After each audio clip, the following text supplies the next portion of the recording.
আপনারা কি জানেন, একদিন খেলতে খেলতে গণেশ একটি বিড়ালকে আঘাত করেছিলেন, কিন্তু কিছুক্ষণ পর তিনি দেখলেন সেই একই আঘাতের চিহ্ন তার মা পার্বতীর শরীরেও। কিন্তু কিভাবে? একদিন গণেশ কৈলাস পর্বতে খেলছিলেন। খেলতে খেলতে তিনি একটি বিড়াল দেখতে পেলেন। দুষ্টুমি করে তিনি বিড়ালটির লেজ টানলেন এবং তাকে কষ্ট দিলেন। ভয় পেয়ে বিড়ালটি সেখান থেকে পালিয়ে গেল। কিছুক্ষণ পরে গণেশ নিজের মা পার্বতীর কাছে গেলেন, কিন্তু সেখানে গিয়ে তিনি অবাক হয়ে গেলেন। মা পার্বতীর শরীরে আঁচড়, ক্ষত আর আঘাতের চিহ্ন দেখা যাচ্ছে। গণেশ চিন্তিত হয়ে জিজ্ঞেস করলেন, মা, আপনাকে কে আঘাত করেছে? তখন মা পার্বতী মুচকি হেসে বললেন, গণেশ, আজ তুমি যে বিড়ালটিকে কষ্ট দিয়েছিলে সেই বিড়ালটি আমিই ছিলাম। গণেশ বিস্মিত হয়ে গেলেন।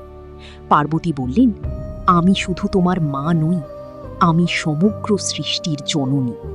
তুমি যখন কোনো জীবকে কষ্ট দাও তখন সেই কষ্ট আমাকেও স্পর্শ করে।